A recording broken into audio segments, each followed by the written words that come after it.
as day 3 of the community regeneration conversations. That's the sign that's behind Frank's head, because he's helping us with moderating this conference. The conference has been going for 3 days. This is the 3rd day. The first day was about facing facts and adapting to changing conditions. We had people speaking about what are the problems that we have and what are some of the solutions that we have that are out there, because anytime you bring up a subject that is this complicated, it's useful to be able to let people know that there are solutions coming up. You know, I mean, if anytime people are in trauma, anytime people are in distress, it's useful to let them know that something good is coming down the road. So we not only have good things coming down the road, we have pathways, patterns, tools that you can use to help us trailblaze into the future, which is really great news. Tuesday, so thank you, Karen, for doing a good presentation on Monday also to help facilitate us.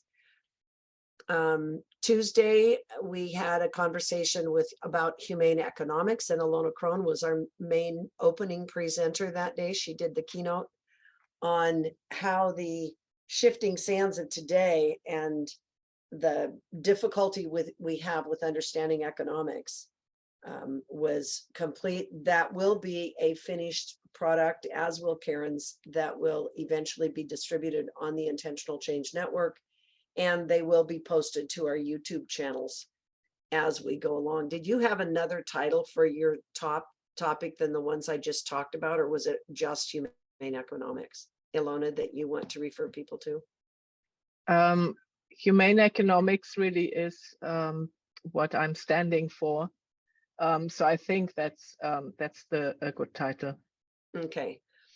Then I spoke yesterday, and I spoke about the joy triangle model. I spoke about the intentional change tools that I've developed. I've got a living potentials model. I've got flipping the joy switch, which is the joy triangle model. I have a trauma trapping process. I've got story trapping. There's a lot of stuff that I covered yesterday to help us be able to understand what's happening in the world today, and how I've discerned from 13 years of deep study, just working with Restorative Community Coalition, Irene Morgan, Diane, Sue, Debbie David, and hundreds of others that have actually volunteered and worked with us over the last 13 years, how we have to recognize when we are in deep trauma as a community and as a nation and as humanity, that these are habit patterns that have been developed over centuries. And we get hooked into behavior patterns that have become institutionalized and part of our establishment and our basis of doing business. So if we want to shift out of that pattern, we have to recognize we're in it first. We've got blind spots, we've got blinders on, we're siloed, we're isolated, we've got habit patterns that come because we have learned them from our loved ones, from our ancestors, from our predecessors, from our leaders and our teachers and our preachers and our law enforcement CEOs and our corporations. We've established all these patterns of behavior that are no longer serving us in the 21st century. The patterns started way back prehistoric. Well, I don't know about prehistoric. I don't know these legal terms, but it was thousands of years ago. Then as we became a civilized society, we created other terms and we created other phrases.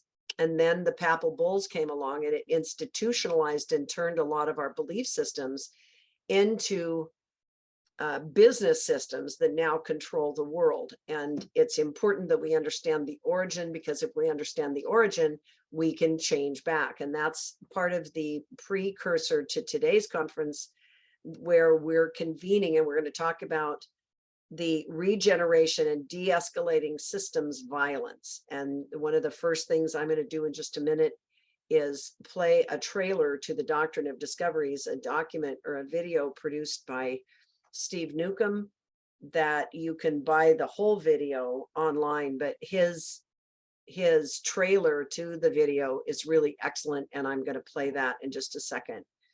And that will open us up to the conversation we're going to have today, because we're going to spin off the Doctrine of Discoveries, go back in time and forward in time, and start to notice the pattern as it repeats itself. There's a 5-step pattern that I call that is the fear-mongering triangle that puts us all in submissive conditions because we let it, because we don't know to question it.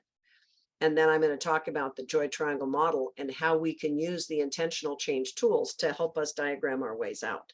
So that's the purpose of today's morning call. And then at 1 o'clock, we're actually going to diagram and take apart what's happening in Whatcom County over the past 20 years, 10 years, and then specifically in the last 5, and then very specifically in the last 2 years, so that we start to see the direct application of the same pattern and the same tools being used to coerce the public. And I'm going to use the term coerce because it's an advertising game, and it's a subliminal marketing game that controls our behavior patterns, our thought processes, and it causes hyper reactivity in the marketplace. Once you understand the advertising system, you can actually break apart the fear mongering and can become emotionally stable and create joy producing results in the community and rebuild patterns, because that's the key for good coaching, is you learn how people disempower and sabotage themselves so that then they can re-empower and engage themselves actively in creating a better future tomorrow. So that's the purpose of today. And at 3 o'clock, we're going to open it up to a whole conversation, and we'll have conversation throughout. But Dave, this third set is really about bringing in anybody who has questions. You want to double check everything that we talked about. You want to question it. You want to ask about specific situations. It'll be at like an interactive type laboratory. So there's not a big presentation in the third section. Then tomorrow, we're going to go down home and very local, very personal. We're going to talk about reversing the domino effect in Whatcom County. Specifically, we have invited other people from other nonprofits and other investigative news people to come on board so that we can have a whole conversation and build a brain trust of what are we missing, what do we need, what are resources we can put together. Because the point of Thursday and Friday is to gather all the resources we can from the community that are scattered all over the place, bring them together in one centrifuge so that we can publish a report that other people can access and not have to spend hours and hours and hours trying to chase people around. On Thursday and Friday, one of the things that came out of Tuesday was Karen talked about how people in San Antonio are doing things, how the Compassionate Network is teaming up, and how they've created different kinds of communication systems so that when a crisis happens, people can communicate rapidly. So we're going to talk about how can we do that in Bellingham and Whatcom County using the tools that are at our disposal in a high-tech world today. So that's the purpose of meeting Thursday and Friday. Friday, we're going to have, we're talking 10 City Talks is where Lorelei and some of the local people are going to be working. But tomorrow we're going to talk about community investments, cost and benefits. Debbie is one of the people who was on the call this morning, and she's still here right now. But Debbie has been doing an enormous amount of work over the last 13 years in mental health, mental illness, early childhood experiences, because she has lived experience working with people who are in all ranges, our whole category of people, from people who have been arrested and inside, people who are working inside the system, people in her family that are dealing with disabilities or diverse abilities, as James White likes to talk about it. So we'll have that conversation Thursday. And Shanae Keltz will be here from the Restorative Community Coalition, presenting all about the Restore a Life Center that we're looking for funding for. It's been one of Irene's visions for a long time. We've been trying to build it and have not been supported in the community for funding because we've had to take our 10 years and stand up to oppose the jail industrial complex from building this massive prison out in the county, which they say is a local jail, but it's not logical to build what they speculated to be a 2,450 bed jail on the border of the United States between Bellingham and Blaine, and between Seattle and Vancouver, when we only had, at the time that they wrote their business plan, 2,450, 200,000 people. That 2,450 bed jail compound spec plan is only 18 beds short of the largest prison ever built in Washington State, which is Coyote Ridge. And that prison is not on a 40-acre compound, and it is not, it does not include a sheriff's headquarters inside the compound. These are very different projects. And to pretend this is a local county jail when it's actually, and that's just unbelievable. So we've been standing up in opposition to building jails, but what that did is that forced us to go back and actually figure out why county CEOs and law enforcement would want to build it, and why they would push so hard to make it happen when we're not funding the social services, when we're not funding addiction recovery funding projects, when we're not funding local community leadership education for teenagers, when we're not funding enough of job retraining and job reemployment. So that's why we're doing this week. That's why we're bringing in people like Shanae. Shanae was an inmate. She had 24 arrests on her record, and she ended up in prison for 4 years. And then she came out as one of our clients, over 13 years ago. And we helped her repeatedly as she was reorienting to the world and try to figure out how to reclaim her family, how to reclaim her soul, how to reclaim everything in her life. And now she's one of our top advocates, and she wants to be one of the people who launches the Restore a Life Center in Whatcom County and build a prototype so that we can do them, little tiny hubs. We can duplicate the process all around the country and give the planning process away so that we can free our cities and our counties from the prison industrial complex, from the codependence on addiction and poverty, to fund our government. This is a turnaround plan. So you'll hear from her tomorrow afternoon, Thursday, and then Friday is when we're going to actually focus on what are we going to do for the future.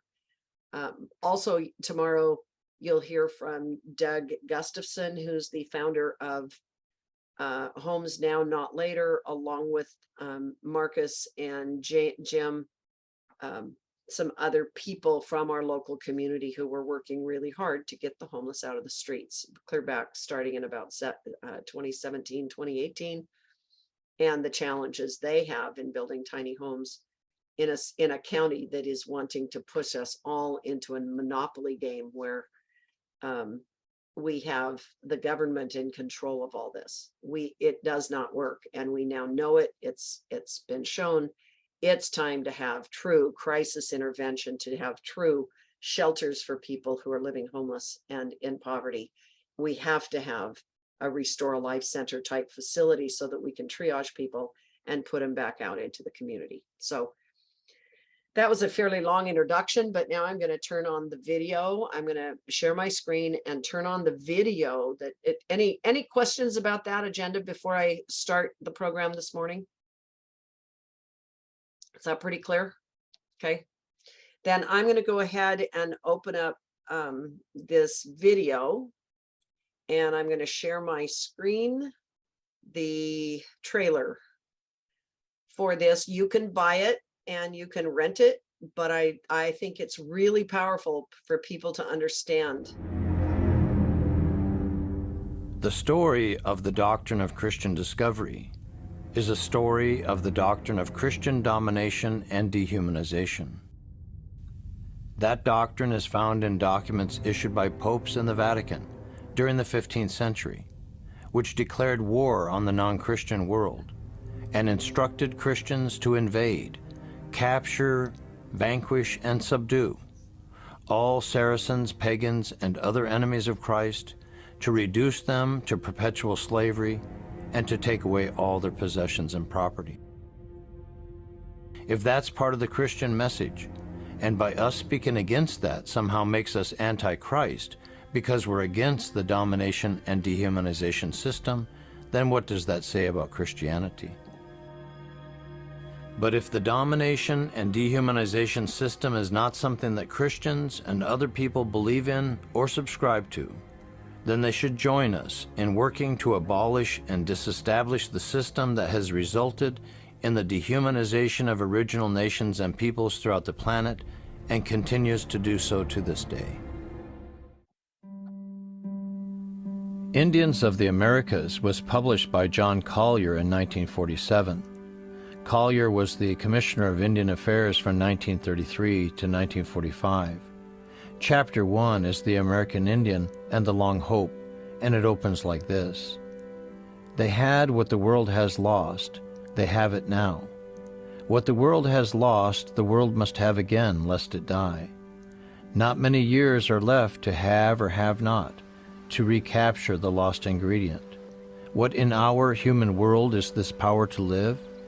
It is the ancient lost reverence and passion for human personality, joined with the ancient lost reverence and passion for the earth and its web of life. This indivisible reverence and passion is what the American Indians almost universally had, and representative groups of them have it still. They had and have this power for living, which our modern world has lost, as worldview and self-view, as tradition and institution. By virtue of this power, the densely populated Inca state, by universal agreement among its people, made the conservation and increase of the earth's resources its fundamental national policy.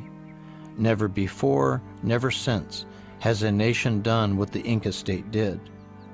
If our modern world should be able to capture this power, the earth's natural resources and web of life would not be irrevocably wasted within the 20th century, which is the prospect now. True democracy, founded in neighborhoods and reaching over the world, would become the realized heaven on earth, and living peace, not just an interlude between wars, would be born and would last through ages. We invite you to support us in ending the domination system. Revoke the papal bulls. All our relations.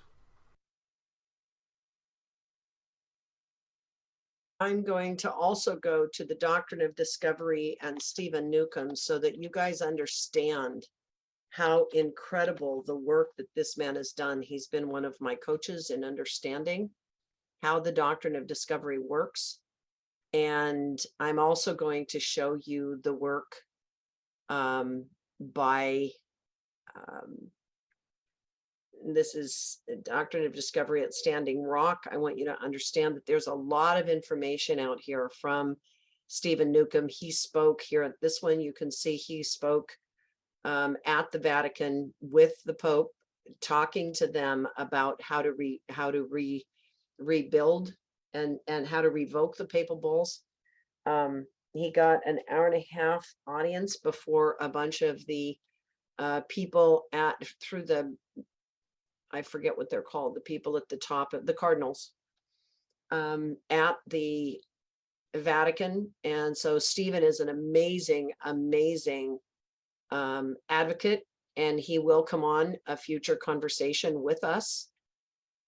Here he talks about how the powerful landmark documentary discussed that the first Christian people, he wrote a book, Pagans in the Promised Land, Decoding the Doctrine of Christian Discovery. And he talks about, he actually publishes in there some of the papal bulls and the first Christian people to locate lands inhabited by non-Christians.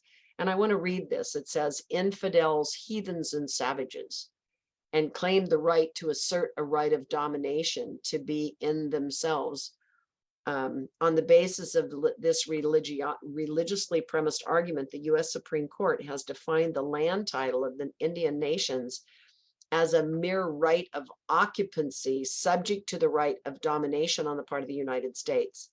The first Christian people that claimed ultimate dominion said the Supreme Court could grant away the soil, while yet it was still in the possession of the natives who were heathens. This is why they classified the Native American peoples all the way up the East and West Coast as heathens, which is a lower class of human being even than the slaves. The slaves were owned outright and could be traded, but the heathens could be absolutely just eliminated. And it's worth understanding how significant this is, because there is just, this has set up a standard, an operating standard for how we do business around the world today. So that's incredible. Let me get to a couple of his other things, and let me also go to the Doctrine of Discovery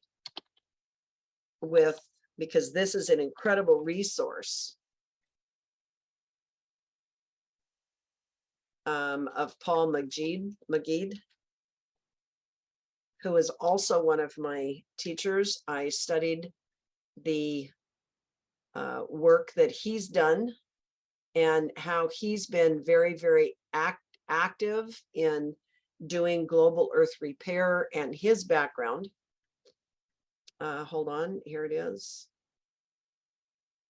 This is other networks, just a minute. Just so you know, in this particular, he's part of the old time Chautauqua group that travels around the country educating people in different communities. And I'm hoping, Beth, is there any chance that you could check with Paul and see if he was going to try to be on the call this morning. I'll try to call him right now. Yeah, just make sure that he's got what he needs to be able to get on, because I was hoping he was going to come in. Okay, I'll check right now. Yeah, he's done old time Chautauqua.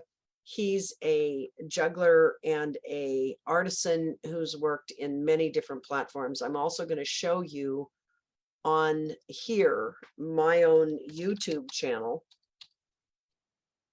where I interviewed him on Humanity Rising, and he did an incredible presentation right here on Humanity Rising, day 376. You guys can Paul listen. Magid, But Paul was the person who was speaking here. I introduced him. Let me see if I can find the spot.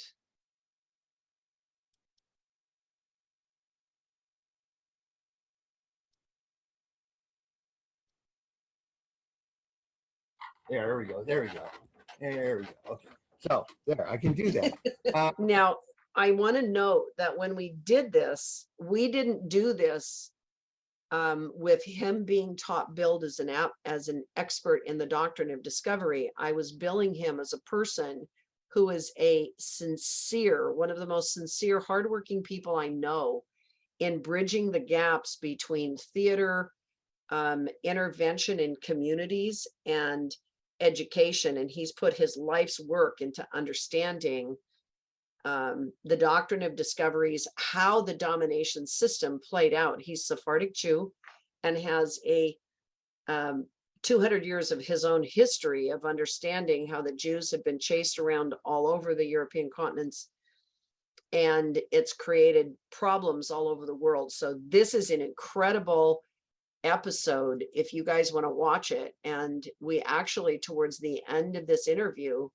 he gets challenged around the Christian domination story by Jim Garrison, the host of this call. And I end up calling everybody out and saying, look, it doesn't matter who's right or wrong about who started this thing. The fact is, it's rolling now, and we need to move forward through it. But let me introduce him just for a minute. And my name is Paul Magid. That's my Christian name given to me by my Sephardic Jewish parents. I'm a Sephardic Jew. My real name is Peretz David Magid, which means he who pushes, the blessed teacher who pushes through. And I don't know how I ended up with that name. Anyway, I live here on Chimacum and Sklallam territory in very northwestern Washington on the Olympic Peninsula and the Quimper Peninsula. And I have been studying history for most of my life. I majored in English literature and in medieval Islamic history. I speak a bunch of different languages. I've had quite a career in show business with a group called the Flying Karamazov Brothers, which I'll talk about later. And I've also started a group called the New Old Time Chautauqua, based on the Chautauqua movement, which I'll also speak about later. And I live in nature as well. I was a rock climber actually when I was in my teens and early 20s, like Ian. And I am really interested in how things are actually. And so that has been sort of the thrust of my studies and scholarship. And I teach as well. And I'll talk about that as mostly about history and how we've arrived at where we are today when we look at subjugation and domination. That's me. Excellent. Thank you so much. And I'm prepared to just start right out, and I'm sharing my screen. So what I did here again is I put it together in such a way that people would be better able to listen to what he has to say, because oftentimes, as I've learned, is we have challenges in our community of listening to people who have opinions that are different than ours. And we try to polarize them, we try to attack them, we try to say that they're not right, I'm smarter than you, I got more PhDs, I got more degrees. You know, whatever it is, I'm of this color and you're of the wrong color, so therefore you can't know about slavery or domination or abuse, or I'm of this religion and you've been persecuting me through my religion forever, and I'm the chosen one, you're not. I mean, the stories go on and on and on and on and on through history. So the value of going in and listening to what Paul had to say, and then he's got his own and very specific website, which I will get to in a minute, in a little bit.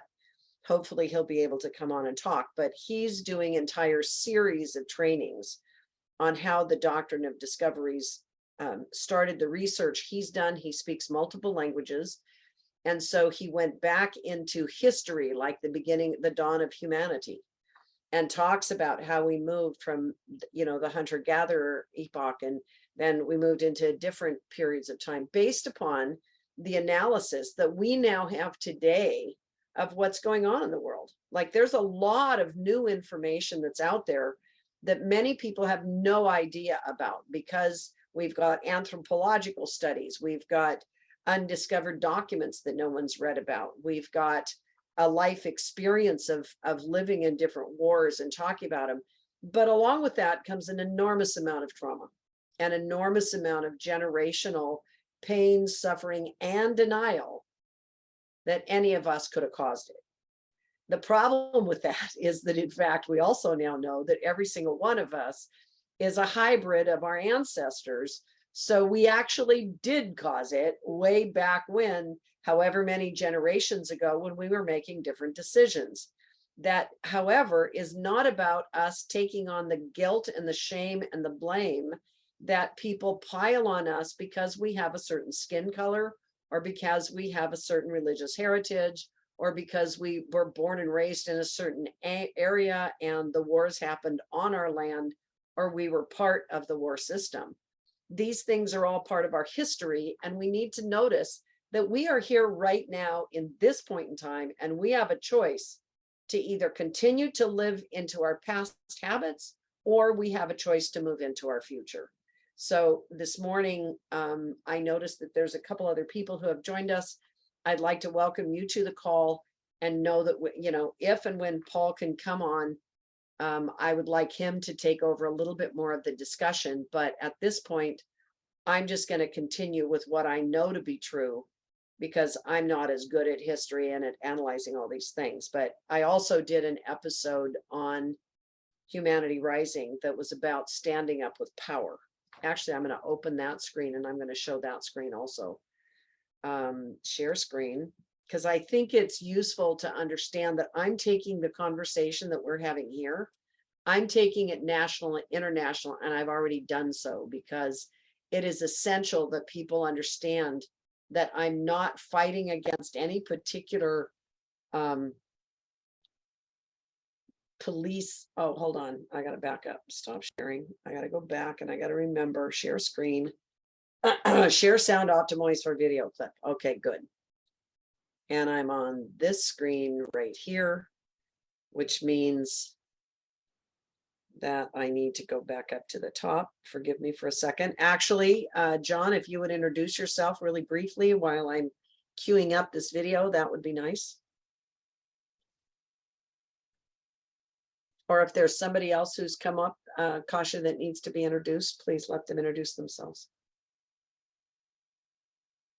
Kasha has stepped away. Okay, but, Karen, you do it. Okay, is it John Castro? Okay, unmuted. There you go. Can you hear me? Yes, we can. All right, great. What's up? I'm John Castro. They call me just Castro. John is a generic name. I'm from San Diego and born and raised. I've been in the blockchain. I've been an artist since I can remember. I do tattoos and stuff. I've been a laborer, you know what I mean? And I've been into quantum wellness and quantum energy information for the last going on 3 years now. I've actually been using this through an application that was created by a doctor.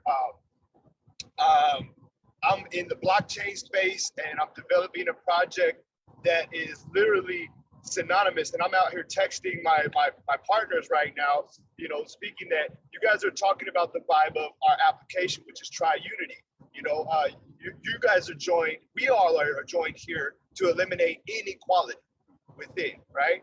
And tri-unity is the next step for us to take to be involved with the plan for eliminating inequity for all of us, you know what I mean? And so where I'm at right now, I'm just really zooted and really encouraged and happy and enlightened, you know what I mean? To be able to share and blessed to be able to share what I have to offer, you know what I mean? Because all I can do is offer what I have, you know what I mean? That's all, you know what I mean? Podcast, Yeah. so thanks for letting me speak. Blessings, Karen, you know what I mean? Blessings, everyone on the call. Thanks for joining. Let's try unity. Excellent. Thank you, John. Is there anybody else? I can't see my screen. Is there anybody else who needs to be introduced, Karen, or can I just start playing the video? Marcus, I think, was the only one, and we weren't sure whether Wait. he was. He was on earlier and he's on silence. Yeah. So, okay, then I'm going to go ahead and play this video. Is the video coming across okay? Human attitudes and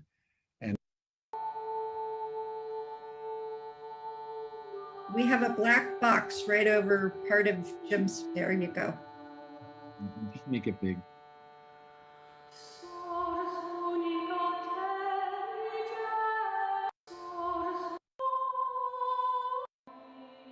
So Jim does a meditation before all of his episodes, and that was that. Now comes Thank you, his everyone. introduction. Now with an open heart and a heart full of gratitude and love for each and every one of you who are joining our session today, I want to introduce Joy Gilfillan, who has been part of the Humanity Rising community for some time. She is an activist in Bellingham, Washington, where she's been a life coach for many decades and an observer of human attitudes and behavior. She has been active in people's empowerment in her local area through the Restorative Community Coalition that she organized with a number of others to stop a massive prison complex from being built in her area. She's a woman of great courage who has run for office, challenged the local sheriff, organized successfully against the prison complex. And through her intimacy, I would say, with with the human personality coming out of years and years of life coaching, but also as an activist who's dedicated her energy and her time and her life purpose to illuminate the corruption and the toxicity around the way that in the United States in particular, but I would say worldwide, we dehumanize people through the incarceration system. So she's going to be contemplating for us today how we stand up with power. And in this particular case, how we stand up against the prison industrial complex. So Joy, welcome to Humanity Rising. And I'll turn the program over to you. We see you on the screen. But you for profit. And that looks very intellectual, but can you see it? No. On freedom. And I'm trying to save you guys a minute's worth of time here because the opening paragraphs of this actually introduce exactly what I'm still standing up for and what I'm inviting you to stand up to do. So I think I said it pretty well here, and it's worth listening to. And then you can go in and listen to the rest of this if you choose. It's an hour and a half, so it's a long presentation about why we should make changes. Okay, so my topic today is standing up with power, and it's about moving beyond following leaders who outrank, dominate, dehumanize, traumatize, or criminalize for profit. And that looks very intellectual, but the bottom line of it is that we have built the most dominative country in the world based on freedom. And instead of selling freedom, we're actually selling the taking away of freedom in the business community and the commodities markets in the international commerce. I mean, it's incredible when I finally got to the bottom of understanding what is the matter with our country. What is the matter with our markets? What is the matter with, how are we managing to mess up the world when we are such a brilliant human species? Now, when I was born, I didn't believe that. I thought humans were pretty odd. Individually, we were amazing, but I was watching, all of these things that were developing over my childhood as we went from Vietnam to assassinating presidents to, wars, continual wars and violence. And I'm going, what is the matter with the human species when we become civilized? Before that, on the farm with the people that I was working with, they were quite amazing. So this conversation today is going to be both a high level 30,000 foot view conversation, and it's also going to be a very human, very real conversation about what can we do ourselves individually to make a difference in the world. Because it doesn't really matter what those guys out there are doing. We can't change it anyway, and fretting about it isn't going to help. And I did learn that on the farm, is that if we can hold our own emotions stable, we can do amazing things. But if we lose track of our emotions and we get caught in the mythology of all the danger that's out there, we can actually get bucked off our horse. We can fall down into a canyon. We can do all kinds of crazy things because we're not paying attention to where we are. And one of the things that I really admire and appreciate about Humanity Rising for the period of time I've been listening is that you all are talking about real life, humans. It's about humans. Us humans are the ones that created these problems in the last 50 to 100 years, 200 years, 300, 400 years maybe. But really, it's our generation that's sitting here listening to this right now that have created the nightmares. So the question that I ask myself is, why did we do that? How did we do it? And what can we do about it? So with that, typical. Can't remember technology. The slide down. There should be just an arrow. There it is. There it is. I figured it out. I could go into a huge conversation about all the details and all the facts and figures and all the racial injustice and the slavery and all this stuff, but I'm going to start with one big slide. The United States is the world's leader in incarceration. We have 20 5% of the world's prisoners and just 5% of the world's population. So what's up with that? I mean, there is something functionally wrong about that. I didn't know that 20 years ago or 10 years ago. When I started into this game, I was completely divorced and disassociated from politics, from government. I had chosen not to do either one of those things when I was a young woman. And I had gone into personal empowerment because I wanted to teach leaders how to lead. And I didn't understand that when you ride a horse, I did actually understand that when you ride a horse, people think you're leading it from the reins, when actually you're staying on that horse. If you have the ability to hold your energy stable at the bottom end of your body, in your bottom chakras, could you hold on to the rear end of the horse? Because it's the rear end of the horse that's going to buck you off. So when I started looking at this game, I went, what the heck happened to America? What happened to free enterprise? What happened to freedom? And it's taken me 10 years to get to the bottom of it. And recently I met a gentleman by the name of Steve Newcomb, who wrote a book called Pagans in the Promised Land.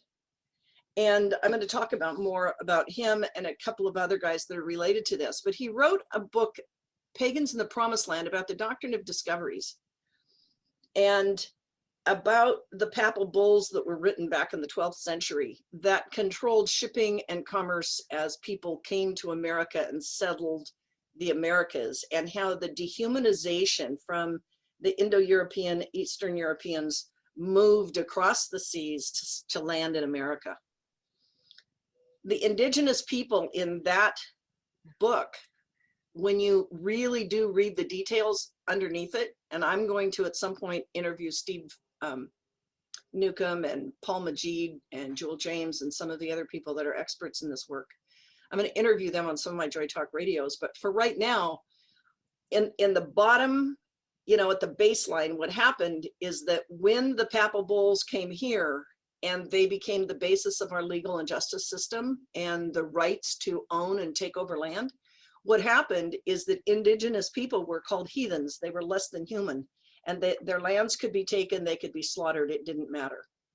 Above them, believe it or not, the class of slaves was actually a higher class than the heathens. The slaves you could get legal title to, you could trade them, you could use them in commerce, and you could take them across the seas and back here. And so the whole slave trade developed. But I didn't realize, I never understood really what was at the basis of the problem. And the basis of the problem is the domination code and the dehumanization.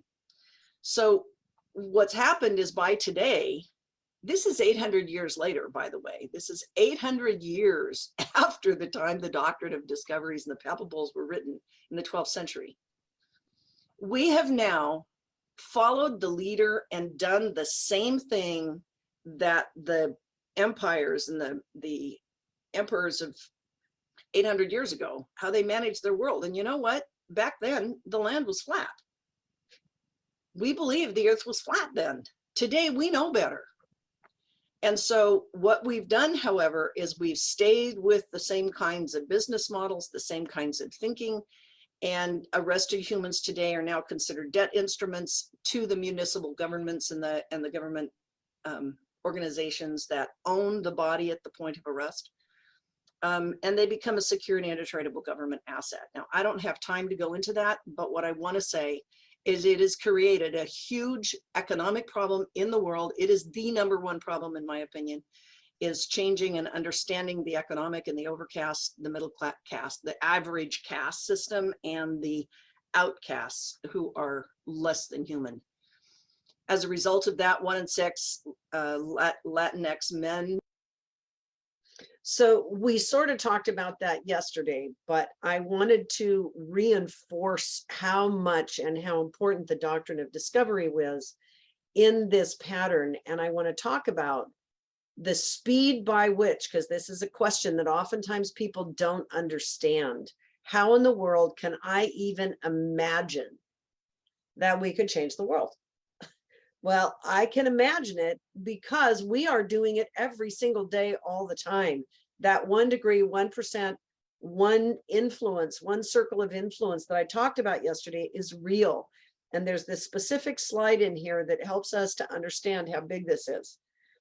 Only 8.2% of households in the US owned a computer in 1984. Yet 5 billion people in the world own a mobile device. A statistic I didn't put in here, but 85% of all communication now and all education now is going through our mobile devices and through podcasts, which is one of the reasons that we created through the Restorative Community Coalition, the I Change Justice podcast. We've got 40 episodes up. You can go listen to them to help get educated about what's actually happening in that heathen class. The class where the business of commerce, the business of government is making money on the people who have been cast out of our normal middle caste system. So mobile sales could make up to 72.9% of all e-commerce sales. If you look at commercial trends in the market and the rise in the size of Amazon.com and other online networks, it's phenomenal, the retail trade that is transacted through online commerce. The entire music industry, the entire arts industry, so many industries have been completely disrupted because of the change in technology. So 2.65 billion people right now in the world use social media. And that was, I don't remember what month I took this statistic, but 2.65 billion people is a lot of people.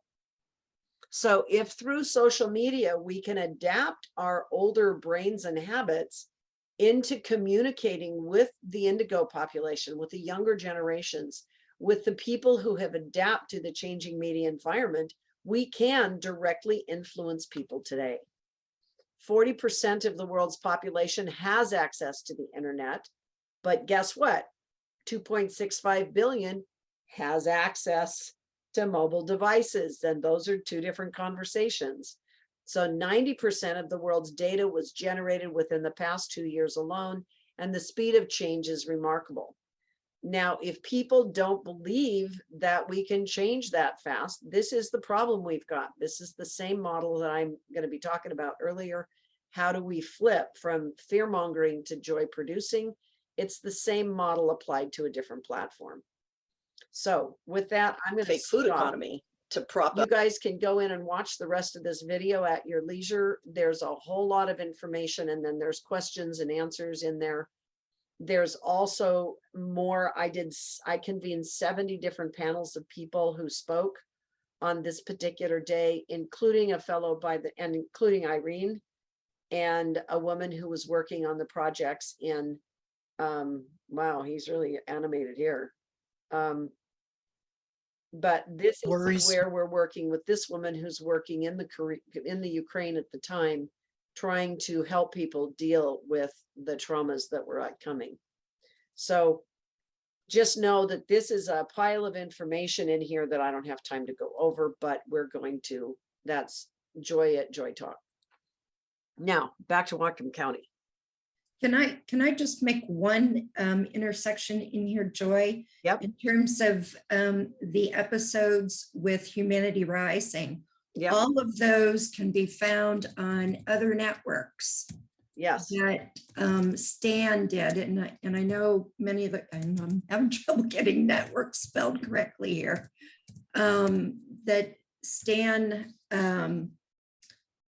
collates all of these and puts them according to the date they're on. And so you can easily, excuse me. Share your screen if you'd like to, Karen. I mean, if that's convenient for you. Because it's not, I just put it into chat. Okay. She's talking about Stan, the guy who was on yesterday, and he was speaking about how he has collated all these 500 episodes. He's also brought in these encyclopedia. He's cross-referencing all as a human being. He's doing basically what Google does, but he does it with the filter of people striving to change the world. So this is one of the best resources we can recommend you go to. And Stan is working with us. He's part of the Intentional Change Network on noblegoldman.com. And he's helping us to bring stuff forward, and we'll get more and more proficient as time goes on. So we seriously invite you to go there. If somebody would go in and take the hyperlink from the Pagans in the Promised Land and put it up, put the link to Paul Majid's episode up there, I'd appreciate it. I want to go forward with what we're working on today.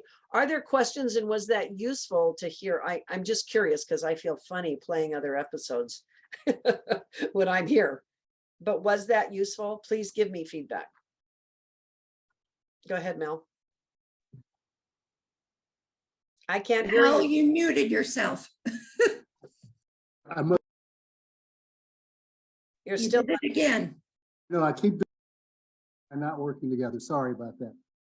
Yes, I'm not being funny because again, you're helping people root ourselves, identify our place in space, but for the purpose of not staying there and help That's right. people be able to move forward. And so the not yet, part of this is what I'm appreciating about what you've done and how you're operating from this is it's the sense of the not yet. It's a space in which the new happens. Mhm, Not the way our culture allows us or encourages us to think or see. And mhm. look back but the look back is to reinforce instead of to understand and refine so it can be transformed. And Yes. that's part of what you've been doing and how your approach is working, and that's what the kind of approach we work with. So I have a bias towards it. So obviously I think it's good. Yeah, thank you. I'm glad you have a bias towards it. We need healthy people who have healthy biases or healthy ways of seeing the world differently, because it is through our very diversity that we have the wealth, the psychological, the intellectual capacity, and the emotional wealth to make all these changes in the world. And unless we understand the speed by which time and space and people are moving through the digits of commerce, it's really a whole new world out there. And the information that's being transmitted across space by our telecommunications. We've been singing songs of misery for decades, and we've been playing movies of total abhorrent stuff to make us humans feel as if we are absolutely a poisoned, miserable, horrible species, because we've created movies and stories that depict us as that. That's mythology. And one of the things that I've discovered over the last 15 years, seriously studying what's going on in the jail industrial complex, is how pervasive that violence hooks into the brain and keeps us thinking that we are bad, we're awful, we're evil, there is no way out except self-annihilation. And that's just not a true story at all. But how do you change that when the entire culture is hooked into that? You know who the real leaders of the future are? Somebody try to answer me that question. Who's the leaders of the future? Go for it, Castro. Tell me.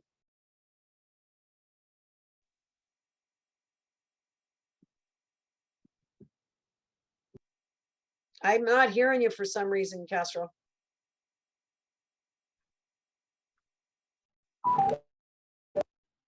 The leaders of the future. Who are they? Who are they? Us. And who are us? Mm. Who are you? What is your career? What's your business down in LA or San Diego, wherever you're at? Coaches, mentors, We're guides. yeah, but before that still are the Mythbusters. They're the mythological writers. They're actually the artisans. People don't get it. The artisans, the storytellers and the musicians and the jokesters are the ones who are spinning the emotional resilience around and putting us into the future. They lead the emotional intelligence. So as long as we continue to tell stories of misery, as long as we continue to yell at people and tell them all the bad things that we're doing with emotional hatred in our heart and anger and pointing fingers, the more pain we create. If we want people to change their minds, We can point to what's not working, no problem, but don't do it with emotional energy. Do it with the purpose of getting their attention, and then pivot to the stories and the mythology and the songs and the things that we want people to do well. That's how you coach a child out of recalcitrant behavior. So it's, in fact, most people think it's our legislators and our lawmakers and our CEOs and all these people. That's a story. The people who will change the futures are the ones who are, in fact, like the Pauls of the world, who are juggling. They entertain people, but they entertain them with the story of a new opportunity. They preach with the story of potential. They write videos and do movies with the story of hopefulness and encouraging the beauty of humans and showing, you know what, there's an entire, go look it up. Go look for good news. Now, you may have to go to a different search engine than Google. You might have to go to DuckDuckGo or some of these other search engines to find them. But there are a lot of organizations. There's a lot of people doing good work in the world. They just don't make it to the front of the search engine rankings. The other place you can find it, even if you do the search engine rankings, go down beyond page 1, go down to page 30.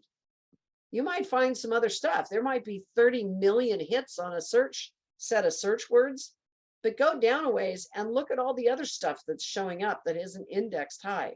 This is the game of technology, and it is your job, our job, my job, to learn how to be in tune with the 21st century, where people are moving in 3-minute sound bites.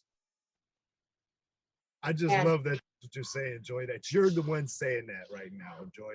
And this is the way it is. That is really the way it is. Exactly how you have to go to the other pages. You have to go beyond the fluff that they project in the front. You have to dig deep and do your due diligence. Search it out, you know?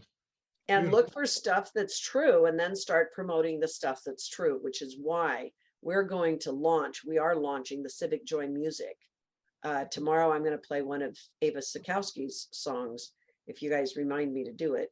She's got some of the most beautiful music that you can listen to that puts you in proactive change. I'll bring on Jen Forte, and she's a little singer-songwriter out of Portland, and she sings these beautiful little ditties, and she delivers, you know, happy jingles to people all over Portland, and she wants to build, you know, extra groups of this. These are free enterprise business things that we can do. We can put the creative artists of this world to work, earning a living, pre-paving positive emotions, changing the world, because if you change the vibration and you change the emotional intelligence of the voters, they will vote differently. I mean, think about it. 20,000 plus people voted for me, and I didn't even have a background. I love it. I was just telling my brother about you today. Like, I was like, when we were in the car, I don't know if you've seen him driving, but I was just literally telling him about what you did, Joy, and like literally what this project is about. And I just have to say that you mentioned a key word there that put a seed in my mind, that grew a seed that was already there. That's been there since I was born. Artisan, the artisans, that word right there. That's it. It really covered, and I know that from playing video games and that word and descriptions of it. But I know it's true. It's true. Do a search, guys. I did this one time, and I can't remember the numbers, but it was preposterous. I did a search on how many life hours are spent in the world playing video games. I mean, the number of life hours that is spent playing video games is just off the charts. If we could make video games that put people to work figuring out how not to be zombies, for example, that's one of the ideas I had. How do you give people back as zombies? Because zombies are like a big deal. They became a fad. Well, they became a fad. They lost their hearts. They lost their brains. They're wandering around doing this stuff.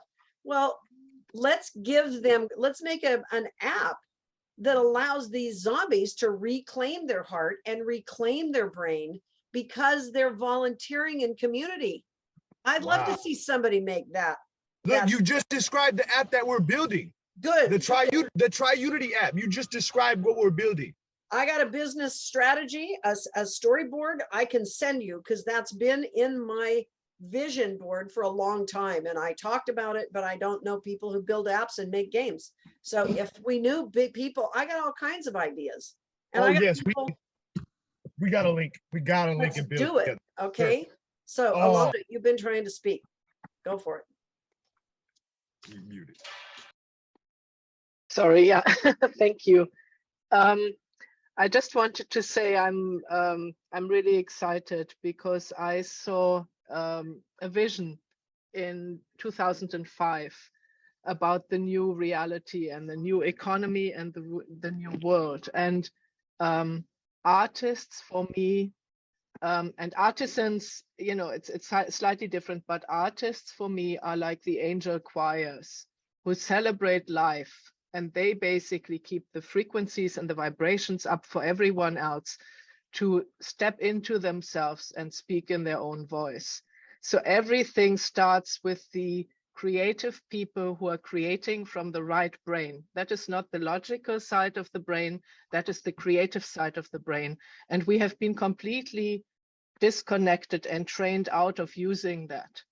And so eventually what we're moving into is a whole brain thinking. So we can, you know, we can work with both sides. But the artists and the business models, tragically and sadly, the media, the way the media works online is really against the artist at the moment, because it's even more difficult now to make a living as a musician, for example, than it was 20 years ago. But I haven't talked about my vision for the new economy. I will do that in the future, but there will be new ways for musicians and artists to basically move into abundance, because it's time to do that. Thank you. Thank you, Alona. That's a good reminder. And I'm going to put a quick commercial in here for Mark, who was on the call yesterday. Mark, the host and the developer of noblegoldman.com. His plan for that social media marketing, training, and education mastermind platform is actually to help us redistribute money through the world, because you're part of a community. If you join that platform as we are modifying it and developing it and making it go, people, once you join it, you can join it and get educated in leadership. You can join it for free and get educated in how to host masterminds. That's how a lot of us got involved here, was we joined it and we learned how to use the platform for free. At the point that you want to become a coach trainer and you want to start to develop masterminds of your own and build networks of people working together, then you can put in $100 a month, and that $100 then is redistributed to the people who brought you in at 75%. So what you're doing, it's a way of paying back and gifting the people who inspire you to continue to do their work as you are putting money into the system. 25% goes into the business of building the network, the technical business. But once you bring in somebody who donates or who contributes at the $100 level, you get the first $50. So this is a referral. It's a hybrid. It's not like the old style of network marketing at all. It's also not affiliate networking necessarily, but there's a business system to share revenue. So if you have nonprofits that come in and they are working to create change, a couple of good leaders in your nonprofit can actually help you train your leaders for free how to change their mind and learn to achieve things, learn leadership development, attend a lot of the free platforms. So I'm just saying that this is one of the new platforms that allows like a gifting and the original Noble Goldman was do unto others as you would have them do unto you. So it's the old community development brainstorming platform. And that's why I'm working with Mark, and that's why we're doing this. Thank you very much, by the way, Karen, for putting Paul Majid's page in the other networks. And I'm hoping you can put Steve Newcomb's page in there about he's one of the major people pulling the legal structures forward. So thank you for doing that. I'm going to jump now. to the point of showing you a workbook. And some of you I sent it to, it's available on Google Share. And I'm asking you all to look at this, because this is the workbook. And if you're in Bellingham and you come into the office, you can pick this up in physical print. But if you're online here, what it is people don't recognize their true power. In fact, nobody is a leader if there aren't people following them. All you got to do is step off that totem pole, that teeter-totter. It's not a totem pole. Step into the totem pole, step off the teeter-totter, and let the old system drop off. Stop following leaders who are taking you the wrong place. They're taking you over the cliff. So the idea here, this is the subject that we're talking about today for the next half an hour or so. I want to talk about the degeneration sequence.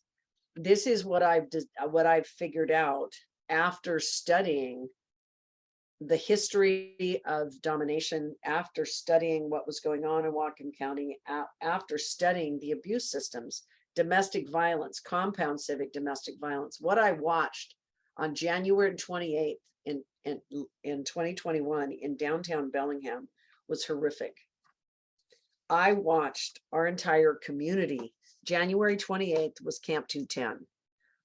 And Camp 210 was about the homeless and the underprivileged and the people who are broken in our community who did not have access to water, toilets, and systems of shelter to keep them safe when the winter season was coming on. Our county did not provide emergency services. Our county scapegoated the city. In my opinion, this is all inside my Whatcom County 98225 platform. It's on, actually, if one of you could go look it up on my YouTube channel, that would be helpful. Maybe Karen, you can find it in Whatcom County 98225 Civic Conversations under my YouTube Joy Talk channel. I'd like to show you where you can find an analysis. It took me a couple hours. It took me 2 weeks to analyze what happened on January 28th. But the precursor to what happened was that the county did not provide emergency services during the period when COVID crisis was shutting down our buildings, was shutting down water and bathrooms, and everything that people needed to survive all got shut down under the COVID restrictions.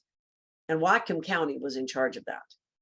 And it was while they were expecting everybody to stay home, to keep 5 foot of distancing, they didn't want to cause super spreader events from the COVID crisis. So what they did is they shut down the city. And during the course of that, people were left homeless, no shelter, no food, or in many cases, no food, no water, no toilets, no services, and they were expected to survive.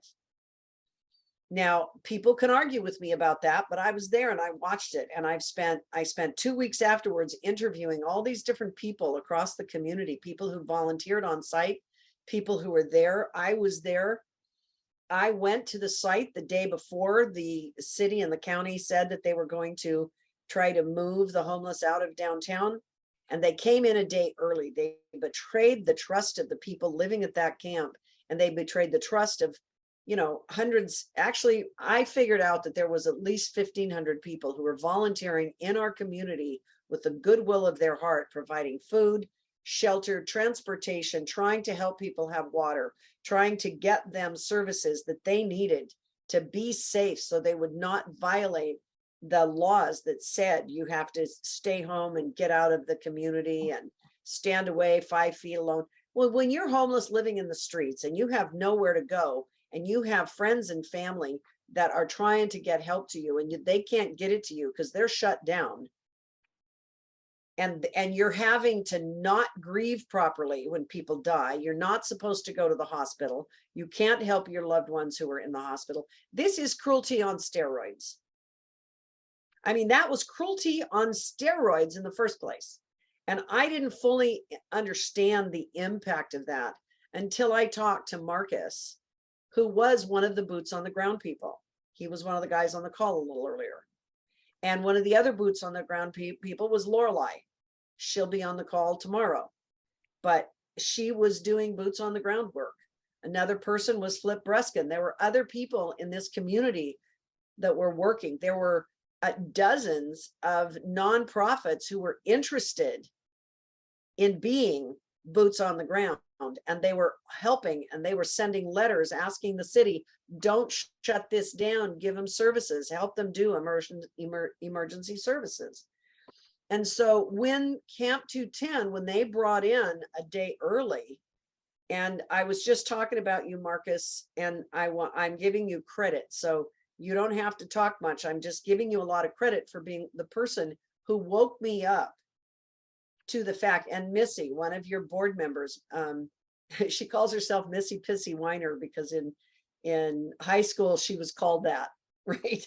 And it became a moniker that became popular. And you know, Missy and Marcus and a lot of these other people were boots on the ground, and they were not happy, and they said things that offended people.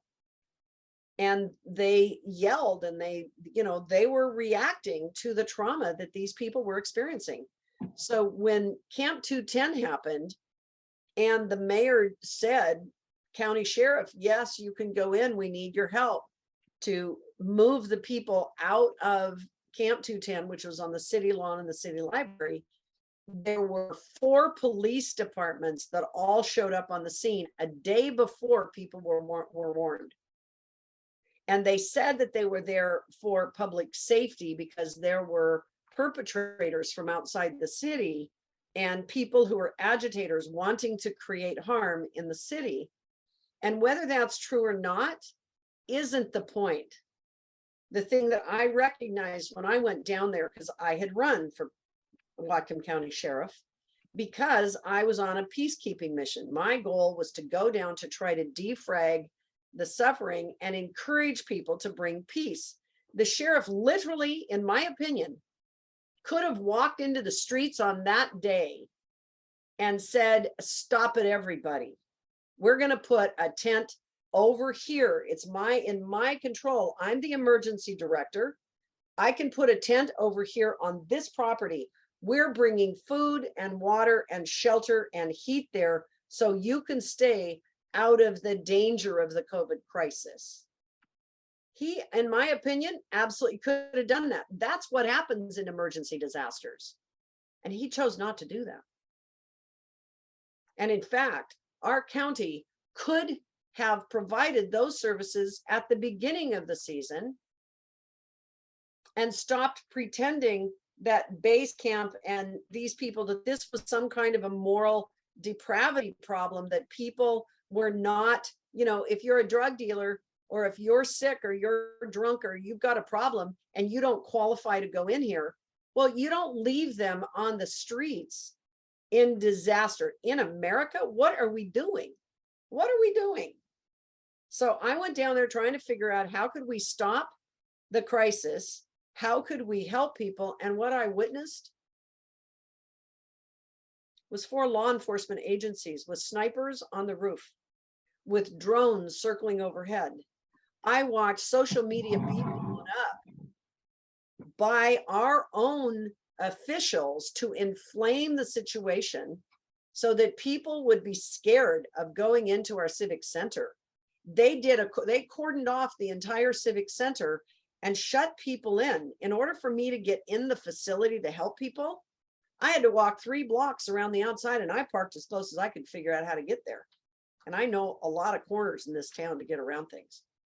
I had to walk 3 blocks to go around hundreds of law enforcement and public servants and people who were doing the job of public safety in order to get inside. And when I went inside to try to help people, I was told, it's dangerous in there, go at your own risk. I went in anyway, and I started talking to people, and I watched people deal with complex post-traumatic stress disorder, a condition that I had discovered was the condition that shows up in terrorized countries, in places where people who were trusted have taken people hostage, when people who are hurt and broken by people that they believed in deal with the conflict and the pain of total betrayal.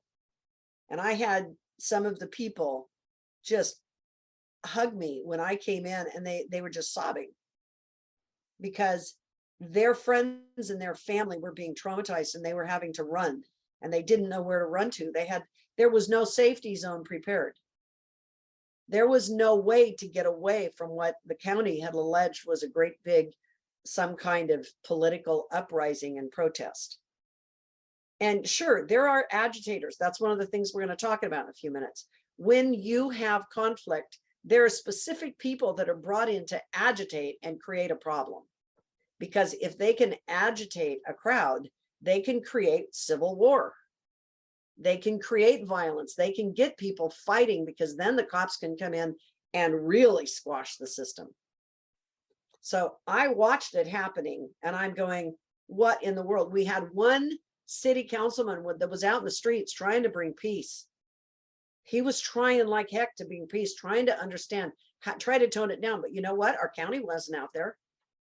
Our county sheriff was not out there trying to bring peace. How do you de-escalate violence? You walk into the middle of it with authority. If you have authority, you can use your authority. People will do it if you're reasonable and you're calm and you're not trying to attack. But he could have stopped it 2 days earlier. He could have stopped it a week earlier. There was another episode that was being inflamed. And guess what? People in Seattle, if you're a cop and you're the top cop in a region, you know who bad guys are.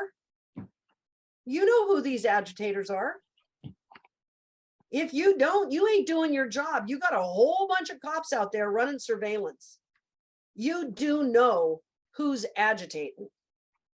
And you can people do it all the time. That's why we pay billions of dollars to the government. You can go in and you can deal with the agitators before they get to the point of agitation. But if you choose not to do that, you don't have to. You can let the agitation escalate and you can cause a problem. So I watched it, and it took me 2 weeks to analyze what actually happened, because what happened in that particular event, in my opinion and my observation, was civic theater, intentional civic theater to cause people to be afraid. We had helicopters flying overhead. We had drones flying overhead. We had people broadcasting all over social media, all over the world, at what a horrible position we're in Bellingham, Washington. We're having big problems. We need a bunch of police. We need a bunch of military action type stuff. And you know what that develops? That creates Stockholm syndrome in the average citizen who's never dealt with violence. I've lived here since the 1970s. And in my entire life, I never saw that kind of police behavior in downtown Bellingham. I never witnessed it on our land in ever. So why are we doing it now? We are not in a war crisis. We were in an emergency health crisis. And people needed survival gear. They needed help. They needed help in dealing with grief. So what I'm going to show you. Wait a minute. Marcus has been adding things into the chat. I'm just wondering, Marcus, would he like to come online? Yeah, you're welcome to speak. I don't want to talk about lies. Okay, I'm going to give you a warning. We are not going to talk about lies. We are not going to use violent language. We're going to talk about the fact that there were things said that may or may not have been true. We're not going to name anybody. And we're going to keep it clean, because this is, for this purpose, we're talking about what was actually happening on the ground at that time, because I have an instruction pattern that I want to show to people about how the tactical pattern of domination was executed. And with that, Marcus, you're welcome to come aboard. I know you were there.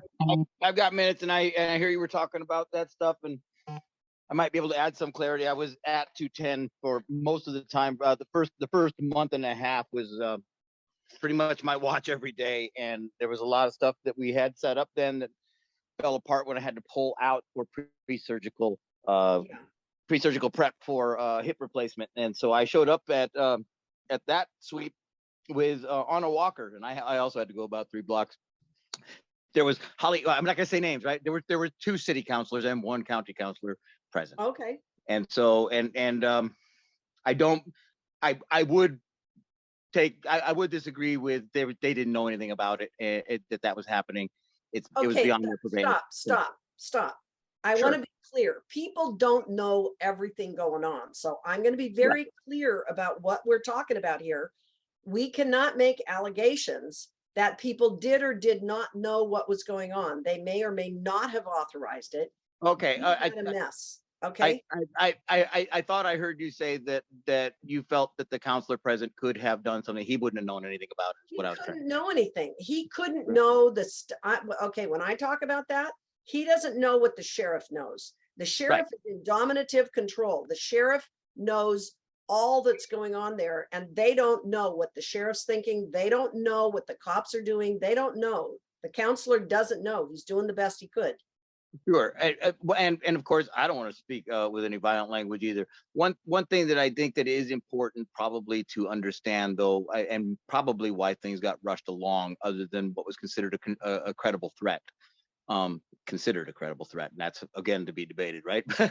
Yeah. But I think that there was a push and another truth, another dialogue about what was happening on the ground, and things that were happening on the ground were definitely in opposition to the new narrative.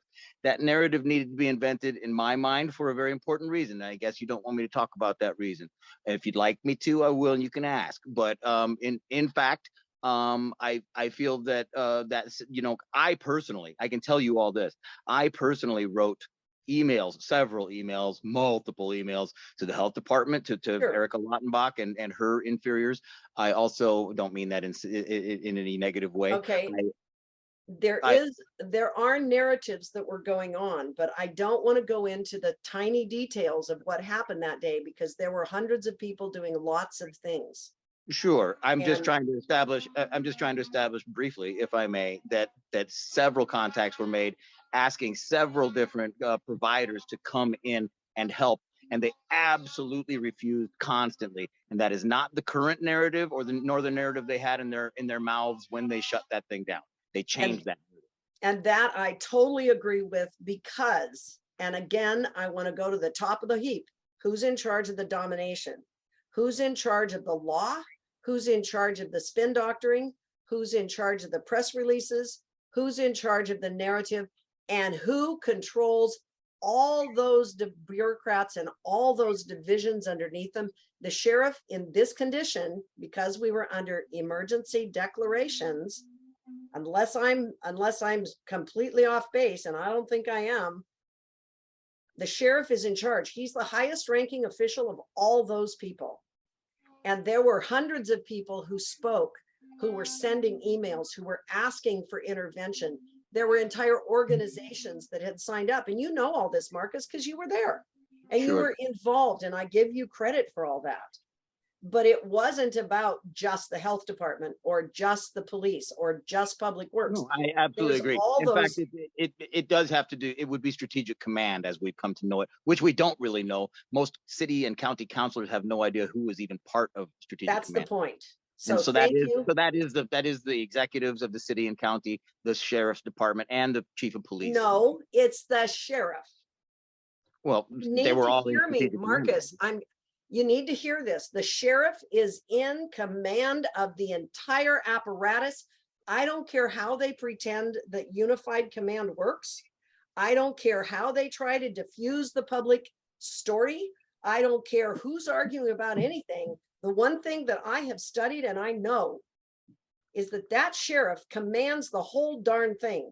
The sheriff at Dakota Access Pipeline, he was in command. He commands everybody. I guess the only reason I mentioned strategic command is because The reason they needed a different script was because Strategic Command was facing a massive scandal that was developed on the ground at 210. And if you I wanted to ask agree. specifics, I'd be glad to elaborate, but I won't until asked for it. We need Joy, to can I have make that. a comment here? Joy? Yes, Irene, go ahead. Excuse me. I'm just listening here, and what I would like everyone to know is that when Joy ran for county executive and sheriff, she was privy to information that no one would have gotten in any other way. And that's what Joy learned when she was, because she was a candidate for the office, because if she were to have won, she would have needed to know all of this information. And so they escorted her around to all the different places in the community and gave her full information about what her duties would be. So this is why she's being so diligent about this, because he is in control of our county. Oh, and I'm absolutely not. And every sheriff in the United States is in control of the county in which they exist. They command, militarily, they become the commander. We are also within the 100-mile duty-free zone, or the 100-mile free trade zone. And there's a lot of military behavior that's here, and everybody must mind the sheriff or they are basically insubordinate. So there's details around all of that. But the point I'm making here is that there is a command and control system under emergency declarations. And I don't want to go into all those details. That's why I did the research. That's why I published. And I would ask anybody on here who wants to challenge me to what's going on here, go watch Whatcom County 98225. It took me 2 weeks to do the research. It took me 90 minutes to speak about it. And most people in Whatcom County have never watched it, even though I've told them to 100 times. Sure. Watch the video and understand the precursor that led up to 98225, because there's a lot of background information in there that talks about what happened before we ever got here and why there's a narrative that's being spun. So I invite anybody to watch that and to come on board. And let's talk about solutions. I don't care what the narrative was. Honest to God, we are in 2022 and you have people who are in danger. And I know, Marcus, that you're aware of this, but what you brought to my attention and why I wanted you to speak right now is because the thing that you have to say, the most valuable information that you have to bring to the platform today is what happens to people under stress on the boots on the ground when they can't get food, when they can't get water, when they can't get help and they have no car and they have no transportation and it's 20 degrees out and there's 5 inches of snow on the ground. You had to help people who were put into civic refugee status. And of most of the people here on this call, most people have no idea what that means. And you do. That's your expertise, Marcus. And that's why I want you to talk about that. Well, and that's fine too, but that's fine too. And I'm glad to speak to all that. And I do have a unique perspective on that. I am here also answering to some of the things that you were speaking about that I thought that maybe, like I said, number of counselors on the ground, this or that. I just want to make sure that we're all clear on what happened. I do want to say and definitely insist that the narrative that you're talking about that you don't think is so important is the going narrative and is the reason that we're still driving our homeless now. It is the narrative. And it's their narrative. Yes, it is. Okay, but that's different. Okay, Marcus, stop or I will mute you. Okay, I'm right here for you, Joy. I know you are, and that's why I'm stopping you, because the narrative that some people give is the narrative that we're going to unpack in the next couple of hours.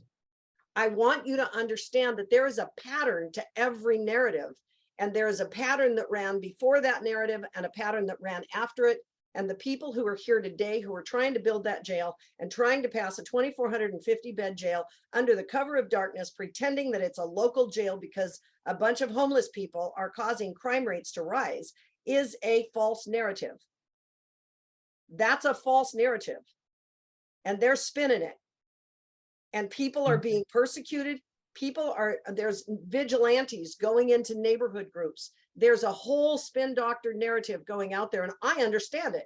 But let me finish the setup, because if people understand the narrative sequence that is a pattern, I'm sorry if I'm going to get rid of that energy. There is a pattern. But I don't care what the narrative is. It's the same pattern. It's the same pattern. And the people who have authority control the narrative because they control the media, they control the perpetrators, they control the left and the right side of the political game. They control the whole damn thing because they're the dominator system. And if we want to break the pattern and we want to get people help in our community, we have to break the dominator pattern, not the narrative pattern. We have to break I'm glad to the speak dominator on, pattern. I'm glad to speak on whatever you'd like to ask about the trauma. What happened, what you witnessed and what you told me about under an emergency condition was that you had people that you had to go help who were civic refugees chased into the woods, and they were dealing with drug addiction and COVID crisis and the stuff. Give me a couple of stories that are real so that people understand. Well, you're speaking to definitely, again, a pattern. I've been doing Yes. that same thing for years. They've been under that trauma for years. It came to a culmination in Camp 210. They tried to chase that. The idea was that they were going to chase those folks out off of that lawn, and that they were going to be able to, at least 100 of them, there was room for them at base camp, and now they were going to get base camp to open their doors and accept them. And so when they did all that, 9 people kicked out. A good friend of mine. Hold on. Go ahead. Why do people not want to go into base camp, or why couldn't they go into base camp? I think that's a really important thing for people to understand. It is really important. And often I'm seen as the guy that nags on base camp because I think it's important, and I don't want to nag on base camp so much as they're a helpful church that has helped so far up until now. I think they probably got some dirty hands and they cover it up too. That this happens to organizations, but in fact, people don't want to go there because for one reason, it's an overtly religious organization where they really push for you to participate in that religion. And if you don't, there is definitely an othering within the group there. But there's lots of folks that can't go there because they perceive that they've been victimized there. There's people who feel that they have definitely been victimized there. They feel like they're abused. There's people on the streets who are abusers of theirs, and their abuser is there. There's people who can't go there because they are a couple or a mother and son who is mentally disabled, and she needs to look after him. And if he goes into the men's area and she goes into the women's area, they wake up the next morning and he's been terribly victimized all night. People lose their identification. They lose they lose hope. They come out with a bad case of lice, STDs. They've been raped. There's some people might not want to keep talking about that, because that's the thing that most people who are living outside the system don't know anything about. They get shut out if they've got a felony. And when it's been addressed by other nonprofits, I can't say names, but I will tell you that a prominent nonprofit in town once sat the executive director down in a meeting and said, "What are we going to do about the rapes?" And he said, "Rapes don't happen here." And of course, there have been no rapes. There have been no rapes reported officially on police blotter at any of the mission facilities. That definitely flies in the face of so many testimonies I've heard about mission. I believe my campers. So that nonprofit actually looked across the executive of that nonprofit looked across the table at Hans and said, "That's great that you have that narrative. Now, what are we going to do about the rapes?" So okay, on top of that, okay, remember, we're not supposed to use names and we're not supposed to talk about those things because these things become inflammatory. Okay. I want to stay with what actually happens. People get excluded. I learned this from you and from others. People get shut out of these facilities because they're drunk, they're on drugs, they have a record, they can't get there. When it got really cold in Whatcom County, there were no place for people to go get warm. And when they did, the county came in and said, "Wow, we got a bus." Well, but they didn't bother to tell anybody, and there was no network to inform people during the time you have a bus. And then they got moved from one facility to another. During the day, you could go here. During the night, you could go here. How does anybody homeless know? And of That's course, the there was no kind of communication. physical. Yeah. The buses didn't even open up until after dark, and the wind was blowing sideways that night. There, one person did show up, and that, I mean, one, and so it was shortly thereafter that we did SOS helped, joined with the county partnership to open up the emergency shelter at the garden room, which is adjacent to the city hall and library over there. And so that was a nighttime shelter only. And then the daytime shelter was at the library. And so they were shifting back and going back and forth. But we were not set up properly there. I noted that we weren't following protocol. It was to test or to isolate them if they've been tested positive. And we started to see positive tests popping up. There was a woman who was extremely disruptive and is just a part of our community, and we know her, and she can be very disruptive. She tried to get in. By the time I got there that evening, the county person in charge denied her. Sure. So the bottom line of this, Marcus, because we're heading towards 12 noon. The bottom line of this is that the Can you hear me okay reality now? is people were completely non-supported to stay alive. Is that true? This woman lost a leg from this incident, and we were there advocating to get a short bus, or that same bus that was just available 2 nights ago or 3 nights ago. Can we get a bus out here so we can do isolation, testing, all these things, and maybe put this woman in here to keep her warm, to keep her from dying? The answer was no. And we get a lot of no. We get a lot of no. The most of the shelter is last minute ditch effort, performative. Just keep these advocates from screaming and give them something to do. So you have been a boots, and this is why I confront you on some of these issues, because you're a big, strong guy and you have opinions and you've become a warrior, right? And I get it, and I respect that on one level. But let's keep the truth alive. It's because you have a big heart. It's because you care about these people. It's because you were one of the boots on the ground at emergency, in emergency trauma situations where people were at risk for losing digits. They were at risk for dying. They were at risk because they didn't have a place to go to the bathroom, and they were having to crap in their own pants.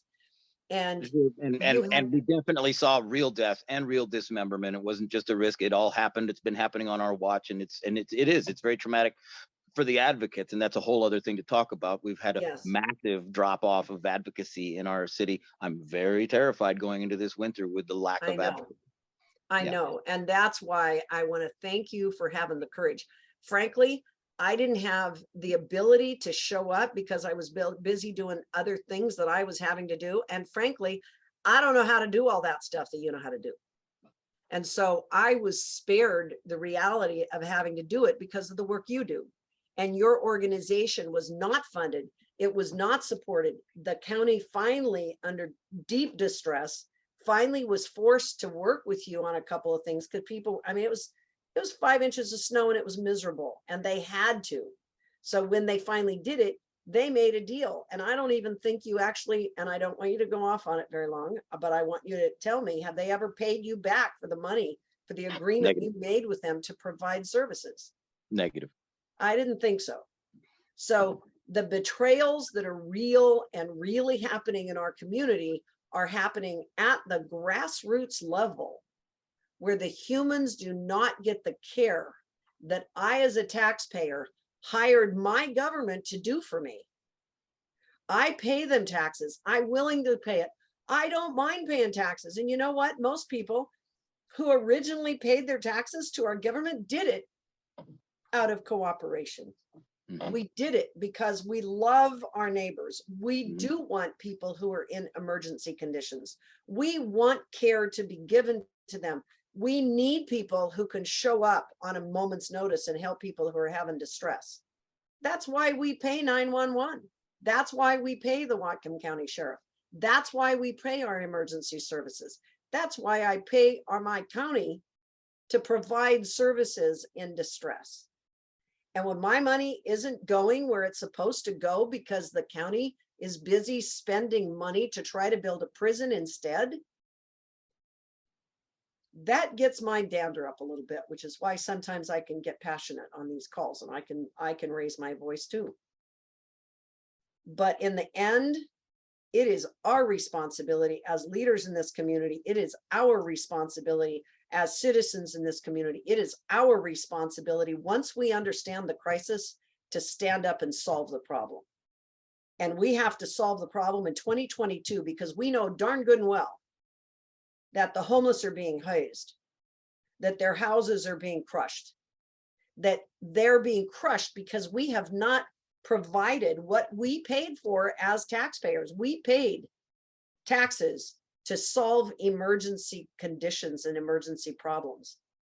And we know darn good and well that the poverty rate in this country is way over. We're in a condition that's far worse than the Great Depression. Might not look that way on the stock market, but the stock market is not reality, as we learned yesterday. The stock market is a false economic system that has nothing to do with humanity. It has nothing to do with the people on the streets. So the people on the streets are the people who are paying these taxes, and don't tell me that they're not. Just because they're homeless, every time they buy anything, they also pay sales taxes. And they pay, everybody pays taxes of one kind or another. So the Hear, hear, people hear, that hear. are yes, and the people that are employed by the government, the people who are our emergency responders, those people pay taxes too. But guess what? They pay taxes after we paid the taxes first to fund their government and their jobs and their benefits. So they're paying secondary tax money, and that's not the same as the people who are, I mean, they may pay taxes also when they pay sales taxes, and they may pay property taxes, but guess what? Property taxes roll downhill. So there's a whole episode in the I Change Justice podcast where I talked with Steve Harris. He's a deputy sheriff in the community. And I also talked with Atul Deshmani, who's a PUD commissioner and one of our officials in the community, about how do corporations work? How do they work as private corporations, as public corporations? How does the money work? How do these sales taxes work? There's a couple of episodes in there that are useful to the average person to understand it. Joy, So, if I may. yes, please. I'd also just like to flesh that out. The people on the street not only are paying those taxes, the sales tax, et cetera, but there's a lot of people out there who are retirees on a fixed income they've already paid. We have American veterans who have paid, and on and on. Yep. People have been injured on jobs, people who are disabled, and that we're supposed to be paying for them. We know it. So on and on. So thank you for that. Yeah. That is excellent, because I forgot to talk about that. And that's really critical. The number of people who are veterans, who went to war for this country, who have not been taken care of in the social services, and they are living homeless on the street because they have preconditioned post-traumatic stress disorder. And you throw them into this combat zone type of place, and it traumatizes them worse and worse and worse. So our obligation to take care of our citizens, and our obligation to take care of our veterans and our homeless and our disabled and our people broken, that's why I call this whole thing civic trauma. And so dealing with civic trauma, civically caused, economically caused, civilly caused trauma by our bureaucracy, we need a new language to talk about it, because these people are harmed because our systems are domination systems. So this is a systems problem. It's a social justice problem. It's a homeless problem. It's a poverty problem. It's all kinds of problems, all wrapped into one big problem. We have a domination system that runs by rank. By rank. And when we go into emergency conditions, the top ranking official commands everybody else, and everybody else has to mind. And most people, we've never been there in this county, at least not in my experience, for a very long time. And we've been under military command type ranking system for over 2 years now. And most people don't understand what the heck that actually means, and who controls the narrative, who controls the money, who controls the contracts, who controls the business of the community, who controls the jail, who goes in and out, who controls who's going to get the $100 million that has now been directed into Whatcom County through the municipalities and the county and the state and all these groups that have asked for federal funds. All that money is coming into this county, and who's getting that money? It ain't going down to the bottom of the ranks, I can tell you, at least not based on my research. And I think that's why we need the community leaders to start coming together and have these conversations. And that's why we're in the middle of this one on a 5-day week, to give people perspectives, because we're in a problem. We're in a pickle. I mean, I don't care how you want to put it. We're in a nightmare. We're constipated. We're bound up. We got problems. And we have to talk about it as real humans living in this system, having a responsibility. Because now that you know, you can't pretend you don't know anymore. That's why we're doing these conversations. That's why we're working to put people out information that's useful. That's why we have to ask our politicians in a sane way to reconsider, is there a way that they can reorient the money so that it can go to different organizations rather than building a monopoly that all runs through the Opportunity Council. The Opportunity Council, as we spoke about it yesterday, has certain bureaucrats who are in charge of certain things, and they have a certain preferred way to do it, just like the county, the Stakeholders Advisory Committee, the Incarceration Prevention Reduction Task Force. These guys are all under the command and control of the sheriff. Whether people like it or not, that's the physics of it.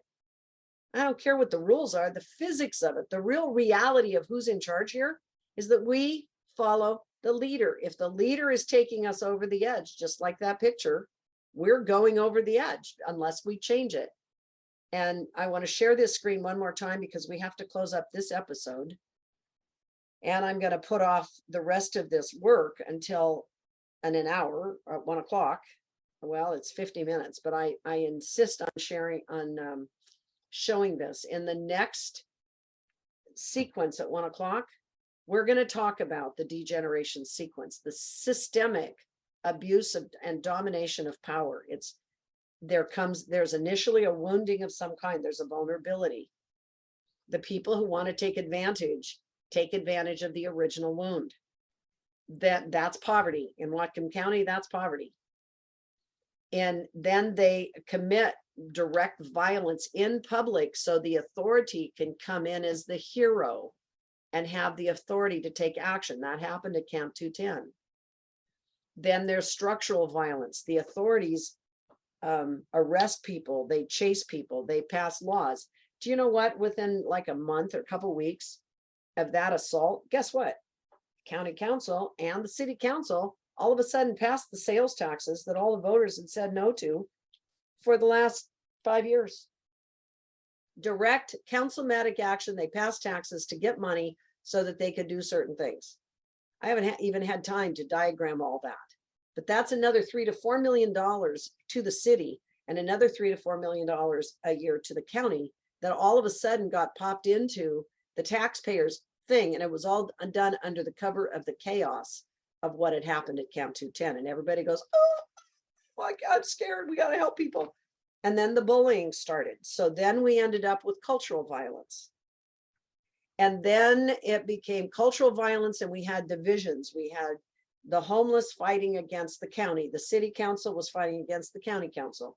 All the people who were in the middle, all the white hairs who didn't want to be part of this whole thing, they all sit at home because they're scared of having their houses, assaulted, just like Seth. Protesters showed up at his door, scared people. And that's the stuff that happens under cultural violence. And then you have the bullying and the hazing of the homeless in downtown Bellingham. That's cultural violence. And what does that do? That perpetuates and goes back to direct violence. The pattern repeats itself over and over and over again, because when people go into fear, they go into emotional reactivity. And then what happens? The dominator system comes in to oppress, delete, genocide, whatever you want to call it. There's another page on this handout where I talked about it yesterday. Here's the pattern. You have fear. Lori, you're not sharing the handout. We see your desktop. Oh, I'll move the hand. Oh, shoot. Darn it. Thank you. You have to interrupt me anytime that happens. So I'm going to go back and I'm going to restructure the screen to here. absolutely. Anytime I'm supposed to be sharing and you don't get it, tell me. You've got it now. Okay, I want to go back up to the handout because here's the 5 points. This is why we're going to come back in an hour and talk about this. The wounding, the direct wounding. Remember when I talked about the violence triangle yesterday? The wounding is the pre-existing wound. People are hurt, they're scared. We had problems in 2020. We had problems in 2019. We've had problems in 2017. That's the pre-existing wound that is not in today's current conversation. The direct violence happened at Camp 210 on January 28th, when the people living there were betrayed by the promise that they were going to have to move by the next day. But the law enforcement came in preemptively a day early, betrayed the trust that they built up, and everybody got traumatized. That's direct violence, but they did it because the public would be paying attention. As long as the perpetrator does it in public, he gets sort of a pass, and the authorities can kick into gear and they can run structural violence. Structural violence in the next 2 weeks, what happened? They passed sales taxes by councilmatic action at the city and the county to make money so that they could do that stuff. Then what happened? More violence follows that, and we have cultural violence as people, the homeless hazing, the city of Belling had to defend their positions, the bullies of the city council and the county council, everybody was shut down. Nobody could even talk. Everybody was silenced to talk to the authorities. So that eventually the domination, the oppression, the deletion, the domination of people can happen. That's the pattern of structural, repetitive, degenerative domination system. I'm going to talk about it some more, but that's the basis of it. To get out in the next hour, I'm going to come back and show you how we get the heck out of it, but you have to get clear on what happens. This is why yesterday's episode was so important, and we're going to make a copy of it. But the fear pattern of story trapping, it's an emotional problem that comes from the Stephen Cartman drama triangle. We are taught that we're supposed to be silent, take care of ourselves, go do our prayers, our meditations, and hope that somebody's going to save us. So we hire the government to protect us. But then what we should be doing is taking our own protection, forcing those guys to be accountable. And I know that's one of your sticks, Marcus, is getting our council to be accountable, but they have to be accountable to all the taxpayers through systems, and their systems are based on oppression. So the part of what we're going to talk about in teaching people how to get out, we have to learn as human beings how to build, lead, and innovate change. But the drama pattern that I want to draw your attention to, and we'll talk about it a little bit, is that when the drama triangle meets the fear triangle and we put it in corporate conversation, it creates a direct violence triangle, as talked about by Johann Galtung. And the behavior produces narcissism, Machiavellianism, and psychopathy. This is the long-term emotional impact when you have domination constantly running. So I'm not going to go into this because I did talk about it yesterday. But these behaviors of genocide, insurgency, and domination or discriminatory acts, these are run by the people in charge. We have triggers, we have causes, and then we have the double bind or the trauma bonding that happens in the streets at the cultural level and the structural level. And that's the thing that we have to talk about, because this is the economic caste system that controls it. And most people think that we're dealing with class warfare. It's not class warfare. We actually have created an emperor caste that controls the middle caste, that runs the civic war, which is the civil war, the civic war, and the outcast system, and puts people into, basically turns us into the civic refugees that we're talking about in Whatcom County. So that's why I'm here. That's what I've learned over the period of time. How do we break this bond? We have to go back and figure out how to rebuild our community from the grassroots up.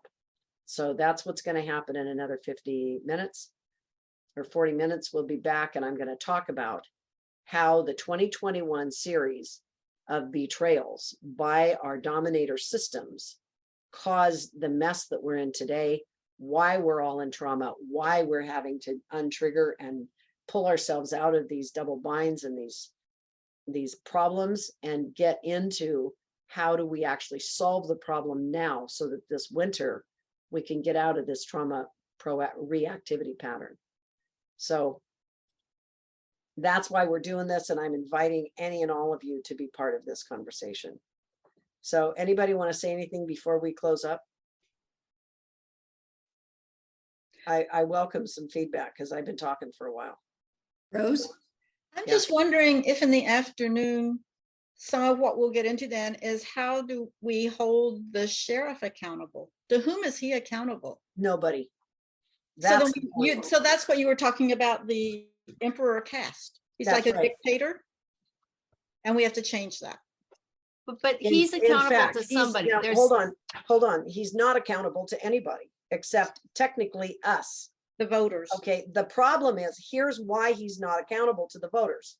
Because he's only accountable every 4 years.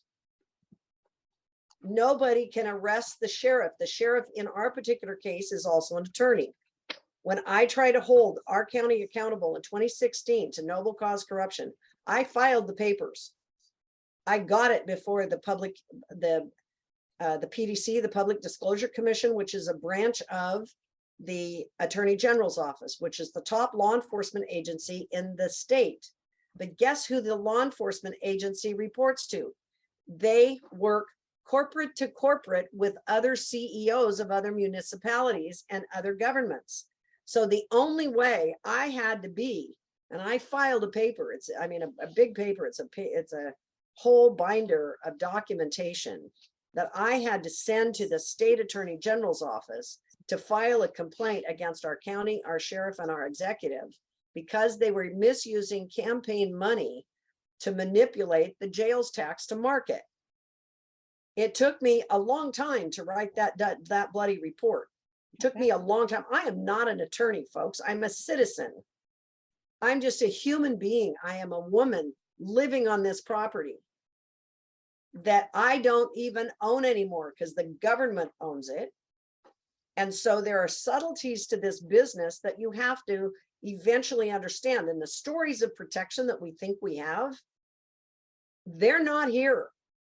The sheriff, you know who the sheriff, I learned this from one of the emergency management, a guy who ran emergency management.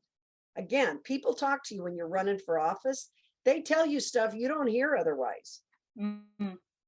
And this guy took me aside and he said, I know about this. Do you know that the sheriff, if he wants to go around the governor during an emergency, he has a direct line to the White House? I didn't know that. now you're talking.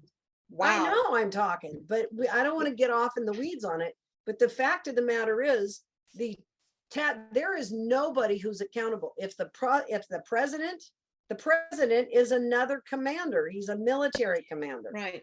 And if the president wants to run the game as a military command, he's in charge. That's scary. That's really Well, scary. Yes, Carol. Okay, so accountable is the wrong word. I'm not Good. looking for the word. I'm not looking for the word accountable.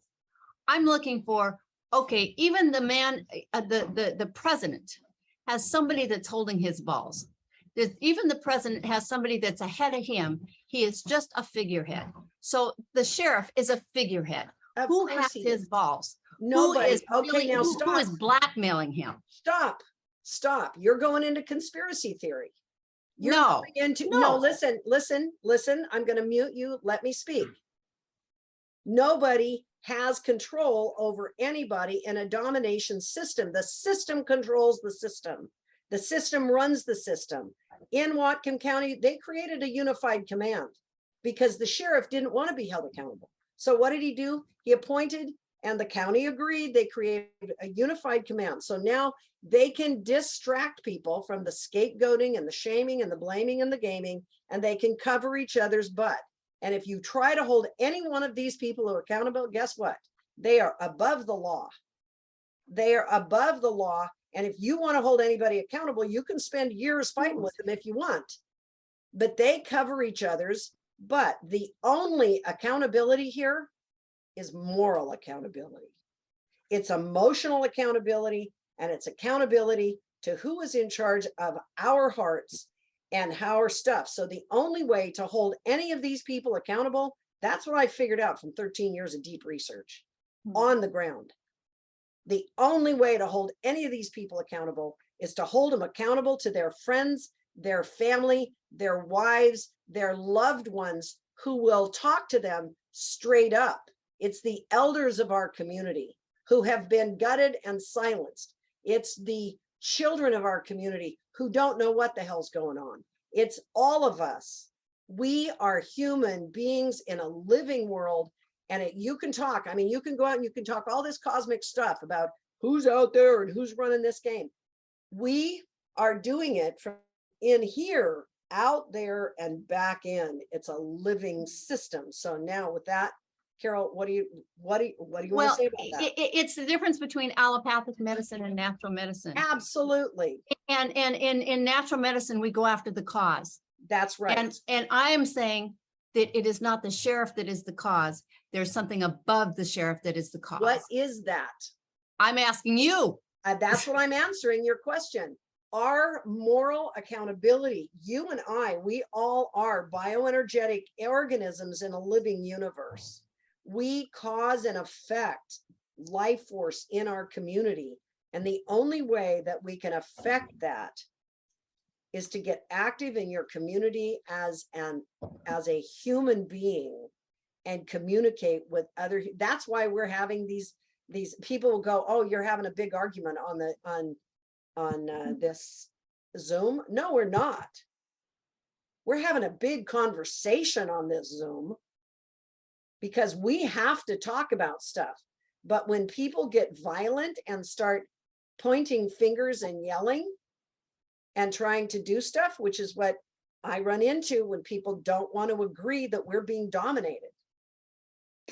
I gave my sheriff the power. When you get arrested, guess what happens? He takes authority over your body. He owns your body for the county.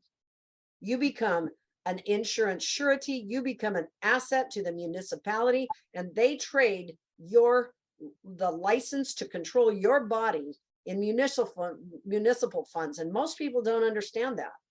You become a commodity to the government, and you're traded just like they start trading on the 2008 when the housing bubble went up and they did all these false things with the mortgages. That's you. So the only way you can deal with it, the only solution that I have found, at least, if somebody's got a better idea, show up. The only way that I have found that we can control it is our connection to our own God inside our own heart. And we need to start working with moral decency, authentic accountability to each other. And that is our power. And that's the only authority. He will have to answer to his God along the way. But I have not found, I mean, look at what's going on with Trump. Look at what's going on with Congress. Look at what's going on. Look at what's going on with the Vatican and the popes and the priests that have committed egregious sexual violence. Look at France. I mean, they got thousands of people over there who have been preyed upon by people in power. There are no laws that can hold any of these people accountable. Revenge doesn't work. Locking people up doesn't work. What actually works is talking to people. Moral authority is the only real answer. Mel. I think one of the challenges is we are organisms. We are human organisms. It's one of the things that's true is that it is the tendency of an organism to preserve its well-being and survival. And so part of that is, in terms of the capacity of humanity, is that we have awareness of that to some degree, that can happen. And so, but the reality is people like sheriffs and like people in charge and generals and things, because most people believe that they are being protected, that their well-being is in fact guarded. It serves a purpose for them being able to live their lives the way they think they understand it and what and they want to live it. What happened, you said it earlier, what changes that, it may be that those around them they care about and love that they need for their own sense of nurture, support, and identity are the ones who can get them to see something differently. And it is around that kind of moral perspective. I said, you know, Trump is such a wonderful, Trump to me is the absolute model that most BIPOC people understand America to be the true America in terms of how he behaves and how he operates, because it's clear that he is the world is here for him, and by any means necessary, he will live his life. That is the experience of most people of color in the United States of America historically. It's the experience of the reality for most white people in America, because you are commodities. That where people are indentured servants in a system of economics that most people don't even recognize.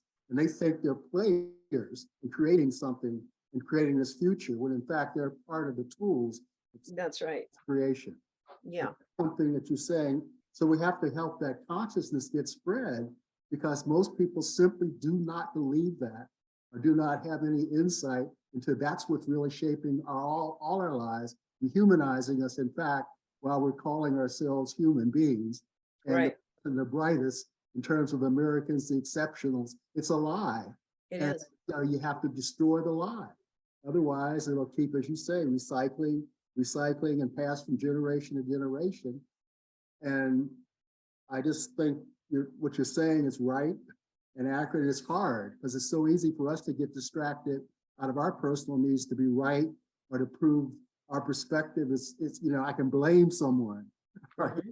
Someone, but that doesn't change, even if that's the source of power. You can unelect them in 4 years, but you have to have people have a reason for doing it. We've gotten mayors, Rose and I have been involved in actually getting mayors removed and getting police chiefs removed in our places, even though they supposedly had the power, but it came from the grassroots. And in the grassroots, being able to threaten the community leaders to the point that they saw that their well-being and economics were threatened, and therefore they used their power to ensure that other person no longer had that authority. It can be done, but you have to see, as you're saying, understanding the dynamics and the interaction, interconnectionness of all these kind of interlocking realities. Anyway, that's perfect. And I really appreciate your perspective on it, because just because I say it doesn't mean that other people hear what I'm saying. And all of us have different ways of communicating these things from different perspectives. And one of the things that I learned when I was running for office is I found out that we don't have a political system. We don't have a, you know, this versus that. We've got a story of this versus that, which is controlled by the same organizational structure that controls the system. So one of the guys I was hoping to come on the call, I don't know if he'll be on at 1 o'clock, is Bo. And he was talking to me about monopolies and how the government system and the dominator system is its own monopoly. Okay, cultural, economic, systemic, etc. And the way they control people and the way they keep people in office. Now notice, I'm going to say this. Our county sheriff was appointed to a municipal position in Blaine when he moved here from Florida. Then he was appointed to Whatcom County Sheriff. Then he ran for office. So he was an incumbent. That's part of the pattern of domination here, that if you track back over tens and tens and tens years, 40, 50 years, you'll find that the top authorities oftentimes are appointed to their position. They're throned, they're given the rank, they get appointed, and then the whole administrative people behind them who have over 51% of the power push them into office, and they gang up on the opposition. That's why I wrote the Stop Punishing Taxpayers report in the first place, because I was shut out of the political conversation, even though I was running in opposition to the most important economic manager of our county. And I created a game. It's called the Snookeries game, and someday I'll teach it. It's the BS games. It's the bullshit. It's the ballyhoo. It's the shunning, the shaming, it's all these words that I reduce to the BS games, because it's all the political games that happen in the political circles that keep the same person in power. So this man was elected to public office finally in the early 2000s, and it's now 2022. Guess what? He's had repetitive roles. We tried to change it and have term limits put on him. He didn't allow that. The official said, nope, nope, nope. So they ganged up against it. Our county executive was the same executive, or at least the same political party under cover of different storyboards. But if you look back over time, and this is another time I'll look at it, basically our county executive has been elected by the same political interests since clear back in the 80s. Since the 80s, before the jail was built, they actually changed our charter to become more of a corporate dominator charter instead of a commissioner-based charter. So the habit patterns of putting people in position is the same domination system. The prosecutor, he's been in office since the 70s, 76. He's the longest running prosecutor in American history. Wow. The power that comes with the prosecution is massive. Thank you, John. So this pattern repeats. We're going to go into more of this at 1 o'clock. Hopefully some of you will come back. Thank you. This is the hard conversations that we need to have to give people their heart back. So we stop being zombies and we become active participants in our world. Thank you, Castro. And thank you all for enduring these difficult conversations. They're not simple. And when Karen comes back, he's going to show us how to do tapping movements so we can release pressure from our systems. Thank you. And thank you, Carol, for forcing me to get on another soapbox. It's not always easy to get there. Thank you. Talk to you later. Necessary conversation.